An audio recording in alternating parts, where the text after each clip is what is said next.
K P. വത്സലന്റെ മകൻ നിരഞ്ജൻ എന്നെ വിളിച്ചു. ഗോപേട്ടൻ എവിടുന്നാണ് ഈ വിവരങ്ങൾ കിട്ടിയതെന്ന്. ഞാൻ പറഞ്ഞു കിട്ടാനുള്ള സോഴ്സ് ഉണ്ടായി, അതുകൊണ്ട് കിട്ടിയതാണ്.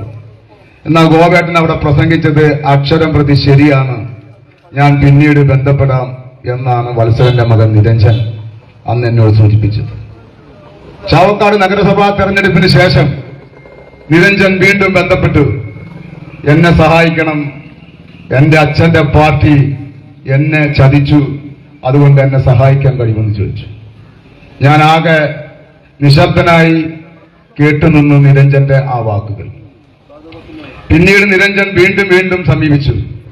എന്നെ നിങ്ങൾക്ക് സഹായിക്കാൻ കഴിയുമോ? സഹായിച്ചാൽ നന്നായി. ഞാൻ എന്ത് നിലപാട് വേണമെങ്കിലും എടുക്കാൻ തയ്യാറാണ്. എനിക്ക് എന്റെ അച്ഛന്റെ പാർട്ടിയോട് മധുരമായി പ്രതികാരം വീട്ടണം, അതുകൊണ്ട് ഞാൻ എന്ത് നിലപാടെടുക്കാൻ തയ്യാറാണ്. എന്റെ അച്ഛനെ കൊന്ന കൊലയാളികളെക്കാൾ വലിയ ക്രൂരതയാണ് എന്റെ അച്ഛന്റെ പാർട്ടി എന്നോട് ചെയ്തത്. അതുകൊണ്ട് എനിക്ക് ആ പാർട്ടിയോട് മധുരമായി പ്രതികാരം വീട്ടണം എന്നാണ് നിരഞ്ജൻ ആവർത്തിച്ച് പറഞ്ഞത്. ഞാൻ നിരഞ്ജനോട് പറഞ്ഞു, എനിക്കിതിൽ ഒറ്റയ്ക്കൊരു തീരുമാനം പറയാൻ കഴിയില്ല.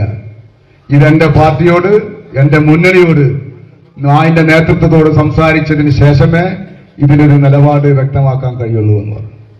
പിന്നീട് വന്ന നിരഞ്ജൻ വീണ്ടും മനസാക്ഷിയെ പോലും ഉലക്കുന്ന രീതിയിലുള്ള വാക്കുകളാണ് നിരഞ്ജന്റെ നാക്കിൽ നിന്ന് വന്നത്. 75 ലക്ഷം രൂപ കെ.പി. വത്സലന്റെ കൊലപാതകത്തിന് ശേഷം CPM പിരിച്ചെടുത്തു. 35 ലക്ഷം രൂപയാണ് കെ.പി. വത്സലന്റെ കുടുംബത്തിന് കൊടുത്തത്. 40 ലക്ഷം രൂപ അടിച്ചു മാറ്റിയവരാണ്, തട്ടിയെടുത്തവരാണ് ഇന്ന് നിരഞ്ജനെ ഉയർത്തി കാണിച്ച് UDF-നെതിരെ പ്രചാരണം നടത്തുന്നത്. ഇത് തുറന്നു പറയാൻ നിരഞ്ജൻ തയ്യാറായി ഞങ്ങൾക്ക് മുമ്പാകെ വന്നതാണ്. നോമിനേഷൻ തെരഞ്ഞെടുപ്പ് പ്രഖ്യാപിച്ച് 2 ദിവസം കഴിഞ്ഞപ്പോൾ ഇവിടുത്തെ UDF-ന്റെ നേതാക്കളുമായി കുഞ്ഞാലിക്കുട്ടിയുടെ വീട്ടിൽ, ബഹുമാനായ UDF-ന്റെ നേതാവ് കുഞ്ഞാലിക്കുട്ടിയുടെ വീട്ടിൽ വന്ന് PK കുഞ്ഞാലിക്കുട്ടി സാഹിബിനോട് എന്നെ സഹായിക്കണമെന്ന് പറഞ്ഞ് സഹായം അഭ്യർത്ഥിച്ച മകനാണ് കെ.പി. വത്സലന്റെ മകൻ നിരഞ്ജൻ. ഈ വിവരം പുറത്തു വന്നപ്പോ, വരാനിരിക്കുന്ന അപകടം മനസ്സിലാക്കിയപ്പോ നിരഞ്ജന്റെ വീട്ടിലേക്ക് പിന്നെ ചെയർമാന്റെയും MLA-യുടെയും കാറുകൾ നിരന്തരം വരികയാണ്. 1-2 തവണ നിരഞ്ജൻ മാറി നിന്നു. പിന്നീട് നിരഞ്ജൻ ഇവര് കൈയോടെ പിടിച്ചു. നിരഞ്ജൻ പറഞ്ഞു, ഞാൻ നിങ്ങളുടെ കൂടെ ഇല്ല.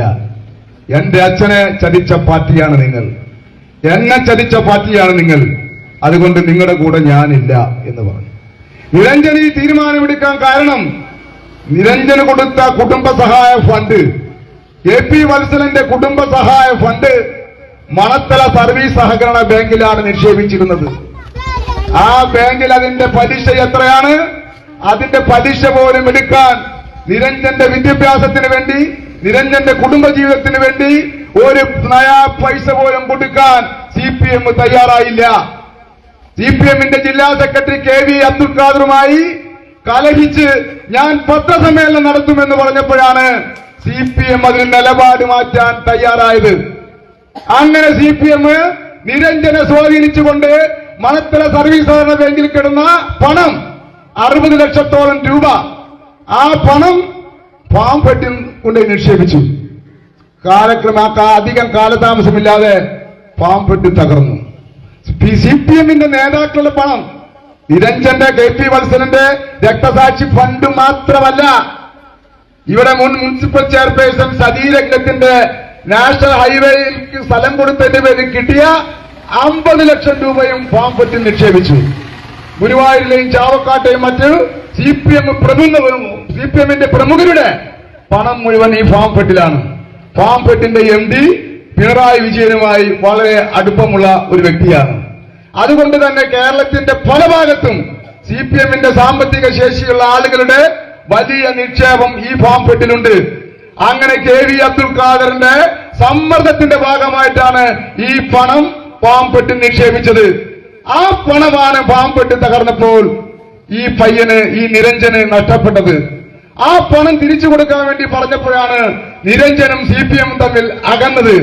അവിടെയാണ് നിരഞ്ജൻ UDF-നെ, കോൺഗ്രസിനെ, മുസ്ലിം ലീഗിനെ സമീപിച്ചത് എന്നെ സഹായിക്കാൻ കഴിയുമെന്ന് പറഞ്ഞത്.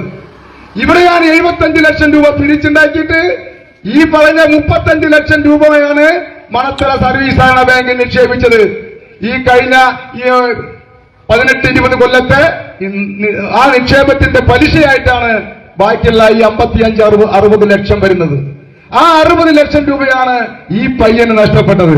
ആ പണം തിരികെ പിടിക്കാൻ വേണ്ടിയാണ് CPM-നോട് സഹായം അഭ്യർത്ഥിച്ചപ്പോൾ CPM സഹായിക്കില്ല എന്ന് പറഞ്ഞ് നിരാശനായപ്പോഴാണ് നിരഞ്ജൻ UDF-നെ സഹായിച്ചത്. UDF നിരഞ്ജനെ സഹായിക്കാൻ തയ്യാറായപ്പോഴാണ് നിരഞ്ജനെ സ്വാധീനിച്ചുകൊണ്ട് ഇപ്പൊ വീണ്ടും CPM-ന്റെ പാളയത്തിലേക്ക് കൊണ്ടുപോയി CH റഷീദിനെതിരെ ഈ വ്യാജ കുപ്രചരണം നടത്തുന്നത്. നിങ്ങളത് മനസ്സിലാക്കണം. അവിടെ ഒരു ഉപാധി വെച്ചിരിക്കുകയാണ്. നിരഞ്ജന് KP വത്സലന്റെ കുടുംബ സ്വത്ത് നിരഞ്ജന്റെ പേരിൽ തീരെഴുതി കൊടുക്കാം. മുഖ്യമന്ത്രി അടുത്ത ഭരണം CPM-ന് കിട്ടിയാൽ ഏതെങ്കിലും മന്ത്രിയുടെ പേഴ്സണൽ സ്റ്റാഫിൽ നിരഞ്ജനെ ഉൾപ്പെടുത്താം. ഈ 2 വാഗ്ദാനങ്ങളാണ് നിരഞ്ജന് CPM നൽകിയുള്ളത്. നിരഞ്ജൻ ഈ വിവരം എന്നോട് സംസാരിച്ചപ്പോൾ ഞാൻ പറഞ്ഞു, നീ ചതിയിൽ അകപ്പെട്ടിരിക്കുകയാണ്. അടുത്ത തവണ പിണറായി വിജയൻ കേരളം ഭരിക്കില്ല. പിന്നെ ഏത് മന്ത്രിയുടെ സ്റ്റാഫിലാണ് ഇവരിൽ നിന്ന് കൊണ്ടുചെന്നെത്തിക്കാൻ പോണത്? ഇത് ചതിയാണ്. നീ ഒരു ചതിയിൽ നിന്ന് മറ്റൊരു ചതിയിൽ അകപ്പെട്ടിരിക്കുകയാണ്. അതുകൊണ്ട് ഈ CPM നേതൃത്വത്തിന്റെ വാക്കുകൾ നീ വിശ്വസിക്കണ്ട എന്ന് പറഞ്ഞു. അതുപോലെ തന്നെ കുടുംബസ്വത്ത് KP വത്സന്റെ മകൻ നിരഞ്ജന് കൊടുക്കാമെന്നാണ് ഇപ്പോ CPM ഒരു തീരുമാനം ഉണ്ടാക്കിയിരിക്കുന്നത്. അതിലേക്ക് ഞാൻ കടക്കുന്നില്ല. അതെങ്ങനെ ആ തീരുമാനം ഉണ്ടാകുമെന്ന് നമുക്ക് ഈ നമ്മുടെ തിരുവത്ര സമൂഹം, നമ്മൾ ഈ നാട്ടുകാര് നമുക്കത് കാത്തിരുന്ന് കാണാം. ആ കുടുംബസ്വത്ത് നിരഞ്ജന് കിട്ടുമോ എന്നുള്ളത്. ഞാൻ സൂചിപ്പിച്ചത് ആടിനെ പട്ടിയാക്കുന്ന, ഇരുട്ടിനെ പകലാക്കുന്ന, പകലിനെ ഇരുട്ടാക്കുന്ന ഈ CPM-ന്റെ ഈ കള്ളപ്രചരണം 20 വർഷം പിന്നിട്ടപ്പോ KP വത്സലന്റെ കൊലപാതകത്തിൽ CH റഷീദിന് പങ്കുണ്ടെന്ന് പറയുന്ന ഈ CPM-ന്റെ കപടമുഖം മനസ്സിലാക്കാൻ നമ്മൾ വോട്ടർമാർ മുന്നോട്ട് വരണം. KP വത്സലന്റെ കൊലപാതക case, KP Vatsal chairman, Chavakkad municipal chairman സത്യപ്രതിജ്ഞ ചെയ്യുമ്പോ NK അക്ബർ നോമിനേഷൻ കൊടുക്കാൻ പോകുമ്പോ KP വത്സലന്റെ രക്തസാക്ഷി മണ്ഡപത്തിൽ പുഷ്പാർച്ചന നടത്തിക്കൊണ്ടാണ് ഇവരൊക്കെ നോമിനേഷൻ കൊടുക്കുന്നത്, അതല്ലെങ്കിൽ പുതിയ പദവികൾ ഏറ്റെടുക്കുന്നത്. അല്പമെങ്കിലും മനസാക്ഷി നിങ്ങൾക്കുണ്ടെങ്കിൽ KP വത്സലന്റെ കൊലപാതക കേസുമായി ബന്ധപ്പെട്ട് സുപ്രീം കോടതിയിൽ അപ്പീൽ പോകാൻ നിങ്ങൾ തയ്യാറായോ? നിങ്ങളുടേതല്ലേ പ്രോസിക്യൂഷൻ? നിങ്ങളല്ലേ കേരളം ഭരിക്കുന്നത്? ആ കൊലപാതക കേസ് പ്രതികളെ വെറുതെ വിട്ടു, നിങ്ങൾ അപ്പീൽ പോയോ? അപ്പൊ KP വത്സലനോട് അല്പമെങ്കിലും കൂടും, KP വത്സലന്റെ മകനോട് അല്പമെങ്കിലും മനസാക്ഷി ഉണ്ടെങ്കിൽ നിങ്ങൾ അത് ചെയ്യണ്ടേ? ഈ നിമിഷം വരെ സുപ്രീം കോടതിയിൽ അപ്പീൽ പോകാൻ തയ്യാറായിട്ടില്ല. വത്സലന്റെ കൊലപാതകം നടന്നു കഴിഞ്ഞപ്പോൾ UDF വന്ന് ആ കൊലപാതകത്തെ തള്ളി പറഞ്ഞവരാണ്. ആ കൊലപാതകത്തിലെ പ്രതികളെ സഹായിക്കാൻ UDF ഒരിക്കലും മുന്നോട്ട് വന്നിട്ടില്ല. ആ കൊലപാതക കേസിലെ ഒരു പ്രതിയെ നിങ്ങൾ കൊലപ്പെടുത്തി, എന്നിട്ടും അതിനെതിരെ പ്രതികരിക്കാനും പ്രതിഷേധിക്കാനും രാഷ്ട്രീയപരമായി അതിനെ നേരിടാനും UDF തയ്യാറായിട്ടില്ല. വത്സലന്റെ കൊലപാതകത്തിൽ അന്നും അപലപിക്കുന്നു, ഇന്നും അപലപിക്കുന്നു. വത്സലന്റെ കൊലപാതകവുമായി ബന്ധപ്പെട്ട് അവിടെ UDF-ന് യാതൊരു ബന്ധവുമില്ല. CH റഷീദിന് ആ കൊലപാതകത്തെ കുറിച്ച് യാതൊരു ബന്ധവുമില്ല. ആ CH റഷീദിനെ ഈ കൊലപാതകത്തിന്റെ പേരിൽ ഒറ്റപ്പെടുത്താൻ ശ്രമിച്ചാൽ, അപവാദം പറഞ്ഞു നടത്താൻ ശ്രമിച്ചാൽ അതിനെതിരെ ജനാധിപത്യ വിശ്വാസികൾ ഐക്യ ജനാധിപത്യ മുന്നണി നേതൃത്വത്തിൽ ശക്തമായി അതിനെ നേരിടും. ആ നേരിടുന്നതിന്റെ നേർക്കാഴ്ച മെയ് 4-ാം തീയതി വോട്ടെണ്ണിയാൽ ഈ ഗുരുവായൂരിന്റെ ജനാധിപത്യ സമൂഹത്തിന് മനസ്സിലാകും എന്ന് മാത്രമാണ് ഈ അവസരത്തിൽ സൂചിപ്പിക്കാനുള്ളത്. KP വത്സലന്റെ കൊലപാതകം കഴിഞ്ഞപ്പോൾ 72 അക്രമങ്ങളാണ് ഈ CPM ഈ നാട്ടിൽ നടത്തിയത്. ഇവിടുത്തെ അക്രമകാരികൾ UDF അല്ല, CPM ആണ്. ഈ തൊട്ട് മുന്നിൽ ഇരിക്കുന്ന മുഹമ്മദിനിക്കാരുടെ മകൻ ഫൈസൽ നടത്തിയിരുന്ന അന്നത്തെ വീഡിയോ കേസറ്റ് കട തീ വെച്ച് നശിപ്പിച്ചവരാണ് CPM. തിരുവത്ര പുതിയരയിൽ മുസ്ലിം ലീഗിന്റെ നേതാവ് MM സിദ്ദിഖിയുടെ കട തീ വെച്ച് നശിപ്പിച്ചവരാണ്. എടക്കയ്യൂർ, അകലാട്, മന്ദനംകുന്ന് മേഖലകളിലെ എത്ര വീടുകൾ നിങ്ങൾ കൊള്ളയടിച്ചു, എത്ര സ്ഥാപനങ്ങൾ നിങ്ങൾ തകർത്തു. 72 ക്രിമിനൽ കേസുകൾ, അതിൽ പല കേസുകളും ഇന്നും നിലനിൽക്കുകയാണ്. ഇത്ര വലിയ അക്രമം ഈ നാട് കണ്ടിട്ടില്ല. ഈ ഗുരുവായൂർ, ഈ ചാവക്കാട് പ്രദേശം ഇത്ര വലിയ അക്രമം കണ്ടിട്ടില്ല. ഒരു കൊലപാതകത്തിന്റെ മറയിൽ 72 ആക്രമണം നടത്തി 72 FIR ചാവക്കാട് പോലീസും വടക്കേക്കാട് പോലീസും ഇട്ടൊരു അനുഭവം ഈ നാടിന്റെ ഇന്നോളം വരെയുള്ള രാഷ്ട്രീയ ചരിത്രത്തിലില്ല. എന്നിട്ടാണ് ഈ ഒരു അക്രമത്തെ മറപിടിച്ചുകൊണ്ട് ഞങ്ങളെ UDF-നെ കരിയെഴുത്താക്കാൻ വേണ്ടി ഈ CPM മുന്നോട്ട് വന്നിട്ടുള്ളത്. പരാജയ ഭീതി മൂലമാണ്. ഈ തെരഞ്ഞെടുപ്പിൽ CH റഷീദ് ജയിക്കുമെന്ന കാര്യത്തിൽ യാതൊരു തർക്കവുമില്ല. ആ പരാജയ ഭീതി മുൻകൂട്ടി കണ്ടപ്പോഴാണ് UDF-നെതിരെ CH റഷീദിനെതിരെ ഇത്തരത്തിലുള്ള കള്ളപ്രചരണം നടത്തി ഈ LDF മുന്നോട്ട് പോകുന്നത്.